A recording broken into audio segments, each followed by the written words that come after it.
अस्सलाम वालेकुम and welcome to my channel. आज मैं दाल चावल बनाने जा रही हूँ और मैं बताती हूँ कि हम दाल चावल कैसे बनाते हैं, इसका रियल तरीका क्या है। ये मूंग मसूर की दाल मैंने ली है अंदाज़े से, मतलब अपनी फ़ैमिली के हिसाब से। अच्छा, मैं पाकिस्तान में थी ना, तो मैं होम इकोनॉमिक्स के बच्चों को भी ट्यूशन वगैरह पढ़ाती थी, तो मैंने उन बुक्स में पढ़ा था कि दाल बनाने का असल तरीका क्या है। तो दाल के सबसे पहले दाल को 10 मिनट के लिए भिगोना होता है आपको, और फिर उसको यानी दाल हो या चावल हो, हाथ से मसल मसल के उसको धोना होता है 2-3 दफ़ा, ठीक है, या जब तक उसका गंदा पानी ना निकल जाए। और फिर उसके अंदर पानी भर के उसको पकने रख देते हैं। तो मैंने यहाँ ये किया कि पानी को भर दिया है सॉस पैन में और उसको पकने के लिए रख दिया, और इसका उबाल आने तक मैं वेट करूँगी। मैंने बहुत सारा पानी इसमें डाला है क्योंकि मैं दाल ऑलमोस्ट 2 आवर्स पकाती हूँ, वो सिर्फ मूंग मसूर की दाल, क्योंकि ये गलती नहीं है। तो यहाँ इसको मैंने जस्ट इसका 1 बॉयल आने के लिए इसको रख दिया, क्योंकि बॉयल आने के बाद हमें इसके झाग हटाने होते हैं। अच्छा, ये है रात का डिनर में हमने खाया था गोश्त, तो वो सालन बचा है, ये हम दाल चावल के साथ ही खाएंगे क्योंकि ये लेफ़्ट ओवर इसको ख़त्म करना है। और अगर मैं मज़ीद आपको बताऊं तो मैंने अभी घर की सफाई नहीं, क्योंकि सुबह के 8:30 बज रहे हैं और मैंने सुबह सुबह इसीलिए दाल चढ़ा दी है। यहाँ सुबह में मैं बच्चों को बॉयल एग दे रही हूँ, इसलिए मैंने एक सॉस पैन में पानी डाला है थोड़ा सा भी फ़िलहाल, और मैं 3 अंडे बॉयल कर रही हूँ अपना और अपनी बेटियों का। और इसमें मैं मज़ीद पानी ऐड करूँगी अभी, क्योंकि ये पानी बहुत कम है, अंडे डिप करने इतना पानी ऐड करना है इसके अंदर। और इसमें मैं साथ ही सॉल्ट ऐड करूँगी। सॉल्ट मतलब चुटकी भर सॉल्ट ऐड करते हैं या उससे थोड़ा ज़्यादा। इससे ये होता है कि अंडे जो है ना, उनके जब हम पील ऑफ करें तो छिलके चिपकते नहीं अंडे के ऊपर, ठीक है। पानी यहाँ पे बॉयल हो गया अंडों का, और मैंने जो दाल है ना वो पीछे की तरफ रख दी चूल्हे पे पकने के लिए, ठीक है। और यहाँ दाल भी हमारी पक चुकी है, मतलब बॉयल आ गया, तो इसके मैं जो झाग हैं वो हटा रही हूँ। अंडों को मुझे जो 7 से 8 मिनट बॉयल करना है, ठीक है। अच्छा, अब दाल में मैंने डाल दिए है बारीक काट के 2 जवे लहसुन के और 2 टीस्पून रेड चिलीज़ और हाफ़ टी-स्पून हल्दी, और इसको मैं अब ढक्कन ढाँप के 2 घंटे तक पकाती रहूँगी मीडियम लो फ्लेम पर, क्योंकि मेरी दाल ऐसी बनती है। यहाँ 7 से 8 मिनट हो चुके हैं, अंडे बॉयल हो गए अच्छी तरीके से। तो मैं इस वक्त ये कर रही हूँ कि इसकी जगह चेंज कर रही हूँ, क्योंकि मुझे दाल इस चूल्हे पे रखनी है, और मैं अंडों का जो पानी वो फेंक कर उसको ठंडे पानी में थोड़ी देर भिगो दूँगी ताकि वो ठंडे हो जाए। अंडे यहाँ मैं ठंडे पानी में भिगो दी, ठंडे हैं। मैं सॉल्ट भी लेकर आ गई हूँ, ब्लैक पेपर भी लेकर आ गई हूँ, प्लेट भी लेकर आ गई हूँ कि हम इनको छीलेंगे। सब अपना अपना अंडा खुद छीलते हैं, क्योंकि मेरी बेटियाँ अंडे बहुत शौक से छीलती हैं, इनका यानी पील ऑफ बहुत मज़ा आता है इनको पील ऑफ करने में। तो मैंने अपना अंडा को पील ऑफ किया है, उसके बाद मैंने इसको कट करके ब्लैक पेपर और सॉल्ट डाल के इसको खाना शुरू कर दिया था। और दूसरी जगह यहाँ देखें मेरी बेटी कितने मज़े से एग को पील ऑफ कर रही है। जी, बहुत इंजॉय करते हैं एग को पील ऑफ करने में। तो पील ऑफ करने के बाद हमारे बच्चों ने अंडे खाए। अच्छा, मेरी छोटी बेटी तो अंडा पूरा आराम से खाई थी, लेकिन बड़ी बेटी क्या करती है, उसकी जो जर्दी होती है उसको निकाल देती है और सिर्फ सफ़ेदी खाती है, तो मुझे जर्दी खुद खानी पड़ती है। अच्छा, अब यहाँ पे मैंने चावल भी भिगोने रख दी, क्योंकि दाल को पकते हुए 1 घंटा हो गया। मैं अभी सिर्फ चावल को अच्छा खासे पानी में भिगो रही हूँ ताकि ये अच्छे से भीग जाएँ, तो फिर पकाने में आसानी हो। यहाँ चावल जो है अच्छे से भीग गए हैं, तो मैं इनको धोकर अच्छे से वॉश करके इनको भी बॉयल कर दूँगी। तो मैंने बॉयल करने के लिए रख दिए, मैं उबले हुए चावल बनाऊँगी। इसमें अच्छे से वॉश करने के बाद इसमें पानी डाल दिया, रिक्वायर्ड बस अंदाजे से पानी डाला है, और इसमें मुझे सॉल्ट ऐड करना है। सॉल्ट ऐड करके मैं इनको पकने रख दूँगी, ठीक है। तो मैं दाल के साथ चावल ही खाने वाली हूँ, इसलिए अब हम चावल रेडी कर रहे हैं अपने। अच्छा, दोपहर में बस दाल चावल खाने का मूड हुआ था। यहाँ पे दाल भी मेरी पक रही है, अभी ये सही से पकी नहीं है, क्योंकि सॉल्ट मैं चावल में ऐड कर, तो मैं सोचा कि मैं दाल में भी ऐड कर दूँ, क्योंकि मैं दाल में स्टार्टिंग में सॉल्ट ऐड नहीं करती। पता नहीं क्यों मेरी दाल सही नहीं पकती है, दाल पता नहीं क्यों मेरी सही से पकती नहीं, इसलिए मुझे 2-2 घंटे पकाना होता है। हालांकि मेरे हस्बैंड पकाते हैं, जल्दी पक जाती है। और सॉल्ट अगर स्टार्ट में ऐड कर दो तो बिल्कुल भी सही नहीं बनती है ये ना, तो हम लोग इसलिए सॉल्ट बाद में डालते हैं 1-1.5 घंटे पकाने के बाद। लेकिन समझ नहीं आया मेरी दाल गलती क्यों नहीं है, दाल को गल जाना चाहिए, मतलब अजीब सी कच्ची कच्ची सी होती है और टेस्ट भी अच्छा नहीं होता। अभी तो आजकल तो मेरे ख्याल से सही बन रही है, 2-4 दफ़ा ट्राई किए तो अच्छी बन रही है, टेस्ट में भी अच्छी होती है, लेकिन मोस्टली मेरी दाल बिल्कुल भी ठीक नहीं बनती है। अच्छा जी, यहाँ पर चावलों में अच्छे से बॉयल आ गया था, ये पक गए हैं अच्छे खासे, काफ़ी देर से पक रहे हैं, लेकिन मुझे लग रहा था कि इसमें मैंने ज़्यादा पानी डाल दिया है।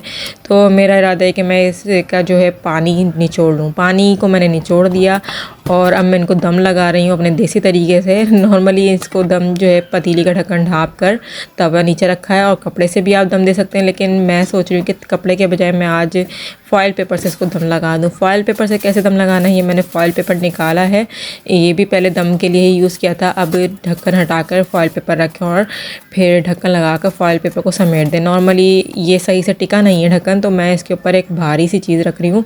इमाम दस्ता होता है इसमें हम मसाले पीसते हैं, तो वो मैं रख रही हूँ ताकि इसके ऊपर अच्छे से दम आ जाए। 5 मिनट हाई फ्लेम पे आपको दम रखना है और बाकी 10 मिनट आप इसको लो फ्लेम पे रखेंगे दम। तो यहाँ मेरे चावल ऑलमोस्ट दम आ गए हैं, तो मैं इनको पीछे रख रही हूँ क्योंकि मुझे अब दाल में लगाना है तड़का। जी, दाल तड़के के बगैर तो दाल अधूरी रहती है। तो मैंने ये अच्छा वाला जो मेरा नॉन स्टिक पैन है ये ले लिया है, और मैं आपको बता रही हूँ कि मैं 2 लहसुन के जवे डालूँगी इसमें। मैंने 2 या 3 टेबल स्पून यहाँ पे ऑयल लिया है। ऑयल मैं कम ही यूज़ करती हूँ, और मैं बल्कि इससे भी कम यूज़ करना चाह रही थी, बट मैंने इतना कर लिया यूज़ इसमें। और ऑयल थोड़ा सा हीट अप हो जाए क्योंकि पैन सही से टिका नहीं है इस पर, तो मैं इस पर डालना चाह रही हूँ ज़ीरा थोड़ा सा कड़कड़ाने लग जाए तो फिर मैं हाथ के हाथ कट करूँगी इस पर लहसुन। और मैं आपको दिखाती हूँ देसी तरीके से हम लहसुन कैसे कट करते हैं। नॉर्मली तो मैं बोर्ड पे ही करती हूँ, लेकिन मैं इस तरह देसी तरीके से इसको बारीक कट कर रही हूँ क्योंकि मुझे बारीक कटे हुए लहसुन ज़्यादा अच्छे लगते हैं, चाहे वो फ्राइड राइस हो या दाल का तड़का हो।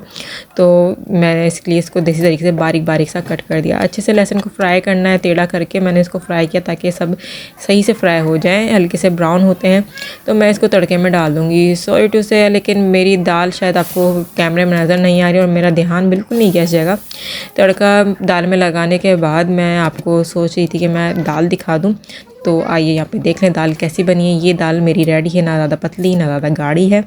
अच्छा जी, यहाँ चावल भी रेडी हैं और दाल भी हमारी रेडी। तो मैं सोचा हम लंच भी कर लेते हैं हाथ के हाथ ही, फिर उसके बाद हस्बैंड को खाना देना। तो मैंने चावल निकाले और दाल निकाली। दाल चावल तो गर्म थे, लेकिन हमें सालन के साथ ये खा रहे हैं, तो सालन ये गर्म नहीं था, इसको मैंने माइक्रोवेव में गर्म कर लिया और हम दाल चावल खाने के लिए बैठ गए हैं। यहाँ मैं, मेरी बच्चियाँ बड़े मज़े से ये दाल चावल और थोड़ा सा सालन इसको हमने खाया, और खाने के बाद हमने फिर सोचा कि हम अपने हस्बैंड को लंच देकर आएँ। वही दाल चावल और सालन मैंने पैक कर गया, गर्म किया, और मैं अपने हस्बैंड को लंच देने चली गई थी। अच्छा, यहाँ मैं ना सिर्फ अपने हस्बैंड को लंच देने जा रही हूँ, बल्कि मुझे बाहर से ग्रोसरी शॉपिंग करनी है। कुछ चीज़ें हैं जो मुझे ख़रीदनी है, तो मैं पाकिस्तानी शॉप पे जा रही हूँ फ़िलहाल। और पाकिस्तानी शॉप को मैं आपको दिखाती हूँ। छोटी सी शॉप है, ज़्यादा बड़ी शॉप नहीं है। तो ये है पाकिस्तानी छोटी सी हमारी शॉप, जहाँ से मैं बहुत कम कभी सौदा ख़रीदती हूँ। ये अंकल बहुत अच्छे हैं यहाँ पर। तो ये इन्होंने शेफ़ में चीज़ें सारी रखी हुई हैं, और मुझे असल में जायफल, जवेत्री, सौंफ, दालचीनी और साबुत धनिया ख़रीदना है क्योंकि ये चीज़ें घर में नहीं है। मुझे गरम मसाला पीसना है, और सौंफ आपको पता है पुलाव वगैरह में काम आती है, तो मैं वही सब चीज़ें ढूंढ रही थी। तो मुझे धनिया तो मिल गया और दालचीनी भी मिल गई, लेकिन जो सौंफ होती है उसका छोटा पैकेट नहीं मिला। बड़ा पैकेट था, वो मेरे किसी काम का नहीं था। और जायफल जवेत्री की बात करूँ तो वो जायफल जवेत्री की एक्सपायरी डेट बहुत करीब थी। आप सोच रहे होंगे मैं एक्सपायरी डेट देखती हूँ, तो जी मैं एक्सपायरी डेट देखकर ही ख़रीदती हूँ। खैर, मैंने यहाँ इनको पेमेंट की और मैंने सोचा कि मैं आपको थोड़ी सी शॉप दिखा दूँ। तो ये अंकल सबसे सस्ता सौदा देते हैं यहाँ पर, बाकी सब एक्सपेंसिव देते हैं। सो इसके बाद मेरा राय था कि मैं तुर्की शॉप पर जाऊँ। तुर्की शॉप बहुत सस्ती शॉप है, काफ़ी अच्छी शॉप है। वहाँ पे आपको सस्ता सामान मिल जाता है, हलाल भी मिल जाता है, लेकिन अपनी देसी सामान नहीं मिलता है वहाँ पे। तो मैं तुर्की शॉप पर ही जा रही हूँ क्योंकि मुझे कुछ फ्रूट्स ख़रीदने हैं। ये तुर्की शॉप है। यहाँ मैंने एप्पल देखे तो मुझे सस्ते लग रहे थे, तो मैं सोचा मैं एप्पल ख़रीद लेती हूँ क्योंकि ये भी आयरन की कमी को दूर करते हैं। और साथ ही मुझे गाजर लेनी थी क्योंकि मैं सूप बनाऊँगी और फ्राइड राइस बनाऊंगी, तो उसमें गाजर काम आएगी। और इसके अलावा मैं आपको यहाँ पे दिखा दूँ कि मैं टोमेटोज़ भी यहाँ से ख़रीदी, थोड़ा एक्सपेंसिव हो गए, लेकिन मैं सोचा टोमेटो ख़रीद लेते हैं। और फिर ये स्ट्रॉबेरीज़ हैं, मुझे सस्ती लग रही, तो बेटियाँ भी कही थी हमें खानी है, तो मैंने कहा ये भी ख़रीद लो क्योंकि ये भी आयरन की कमी को दूर करने में हेल्प आउट करती हैं। उसके अलावा यहाँ पर चेरीज़ वगैरह भी रखी हुई थी, बट चेरीज़ सस्ती थी, लेकिन मेरी बेटियाँ मना करी थी कि नहीं लेनी। और फिर मैं सोचा अभी रहने दो, बाद में ले लेंगे क्योंकि अभी तो सस्ती हो गई हैं। और बाकी मैंने मशरूम लिए हैं यहाँ पे, क्योंकि मशरूम भी मैं सूप में ऐड करूँगी और साथ साथ इसके राइस भी बनाऊँगी। और राइस बनाऊँगी तो इंशाल्लाह आपके साथ शेयर ज़रूर करूँगी। तो ये तुर्की शॉप है, यहाँ फिर भी थोड़ा सस्ता सामान मिल जाता है। आप सोच रहे होंगे कि यहाँ सस्ता सामान है तो महंगा कहाँ मिलता होगा जी, बाकी शॉप से काफ़ी महंगा सामान मिलता है। तो इसलिए मैं तुर्की शॉप पे आ जाती हूँ। ये शॉप का आप देख लें, मैं विज़िट तो कभी कराऊंगी, लेकिन यहाँ पे बहुत चीज़ें मिलती हैं। थोड़ी बड़ी शॉप है। यहाँ मैं फ़िज और डेट्स भी ढूंढ रही थी, लेकिन मुझे नहीं मिले, तो इसलिए मैं सोचा कि छोड़ो, ड्राई फ्रूट्स जैसे रखे हुए काफ़ी सारे, लेकिन फ़िज नहीं थे। तो मैं काउंटर पे आ गया। काउंटर पे सैटरडे की वजह से बहुत रश था, तो लेकिन यहाँ पर फिर काउंटर पे वो अंकल आ गए जो स्पीड से काम करते हैं, तो थोड़ा रश जल्दी कम हो गया और मैं अपने सारे पेमेंट करके फिर मैं निकली घर की तरफ। बच्चों को बेबी सिट में छोड़ के मैं घर की तरफ चली गई थी, मतलब इनके फ्रेंड्स के पास इनको छोड़ के। अब मैं घर पे आई हूँ, तो मैं आपको दिखा दूँ कि मैंने क्या क्या बाय किया है। तो स्ट्रॉबेरी, जो कि मैंने आपको बताया था, मैंने ख़रीद ली थी। ये ब्लड बनाने में भी काम आती हैं, तो ये मुझे भी बहुत अच्छी लगती है, मेरी बेटियों को भी बहुत पसंद है। इसके साथ ही और क्या क्या मैंने ख़रीदा है वो मैं आपको दिखा रही हूँ, क्योंकि मेरी शॉपिंग जो थी बहुत मुख्तसर थी। वो एप्पल थे जो मैंने साइड में रख दिए। ये टोमेटोज़ हैं जो मैंने घर में खाना पकाने के लिए बाय किए। और ये फ़िश है, टूना फ़िश है और चीज़ है। इसका मैं पिज़्ज़ा बनाऊंगी एक्चुअली, क्योंकि बच्चे अक्सर डिमांड करते हैं पिज़्ज़ा की, इसलिए। ये गाजर और मशरूम, जो कि मैंने आपको बताया कि मैंने सूप बनाने के लिए और फ्राइड राइस बनाने के लिए बाय किए। अच्छा जी, यहाँ मैंने जायफल, जावित्री और जो ड्राई फ्रूट्स है वो नहीं लिए, क्योंकि मुझे नहीं मिली, ना फ़िज मिली, ना डेट्स मिले। तो इसके लिए मैं कल या परसों जाऊंगी शॉपिंग के लिए। लेकिन जो साबुत धनिया और दालचीनी थी ये मुझे मिल गई। सौंफ भी नहीं मिली। मुझे गरम मसाला पीसना है और मुझे सारा सामान नहीं मिला, तो अब मैं गरम मसाला दूसरे तरीके से पीसूँगी। लाइक मैं कम चीज़ें यूज़ करूँगी गरम मसाला को पीसने में। मैं फिर से घर से बाहर हूँ। आप सोच रहे होंगे अब कहाँ जा रही हो, तो मैं अब आयरन की मेडिसिन लेने जा रही हूँ, तो इसलिए अब मैं दूसरे रास्ते की तरफ जा रही हूँ। यहाँ मैं इस शॉप में आई, यहाँ पे आपको आयरन की मेडिसिन भी बहुत सस्ती मिल जाती हैं। इस शॉप का नाम है कुरातफा। इसका विज़िट भी जल्दी कराऊंगी मैं, और यहाँ पे और भी विटामिन्स वगैरह मिल जाते हैं।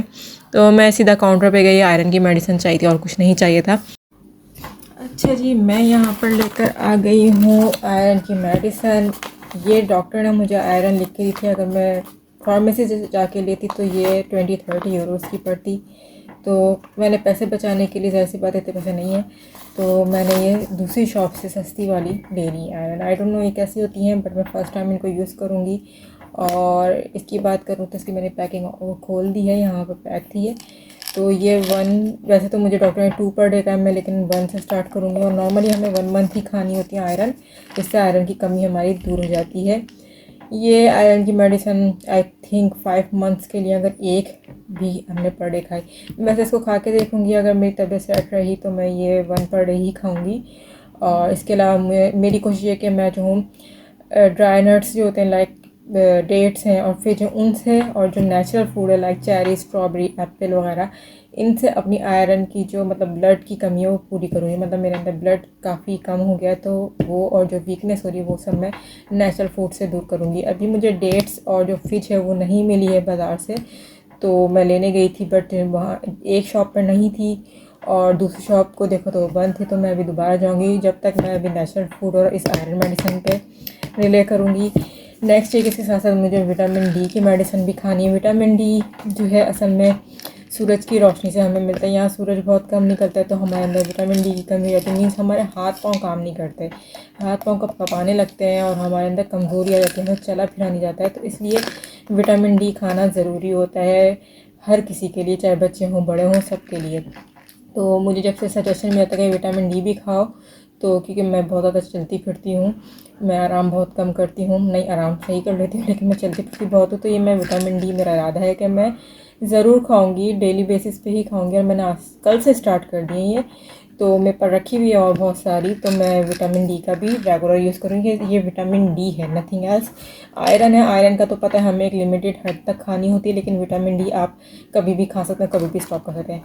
इसके साथ मेरे पास है ये vitamin B complex. Vitamin B complex असल में क्या है, ये मेरे पास कहाँ से आई है, ये मुझे कुछ महीनों पहले डेंटल प्रॉब्लम हुआ था, और उस डेंटल प्रॉब्लम में मतलब मुझे गम्स में इन्फेक्शन हो गया था। तो मैंने जब डेंटिस्ट को दिखाया तो उन्होंने मुझे एंटीबायोटिक्स दी थी, लेकिन एंटीबायोटिक्स बहुत हैवी होती है और उसका जैसे असर ऐसा होता है कि हमारी तबीयत ख़राब हो जाती है। मीन्स मैंने इस बात का अंदाज़ा लगाया कि मोशन लग गए थे। तो मुझे जो है विटामिन बी दी थी, तो मैंने जब ये खाना शुरू करी, 3 पर डे खानी थी ये मुझे ना, तो मैंने ये खाई तो मेरी तबीयत सेट रहती थी।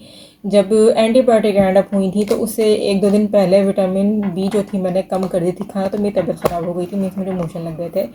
तो ये विटामिन बी जो थी 60 मेडिसिन है और आई थिंक 20 डेज़ मैंने ये खाई थी, या 20 डेज़ से भी कम, 10 डेज़ आई थिंक मैंने खाई थी, या 12 डेज़।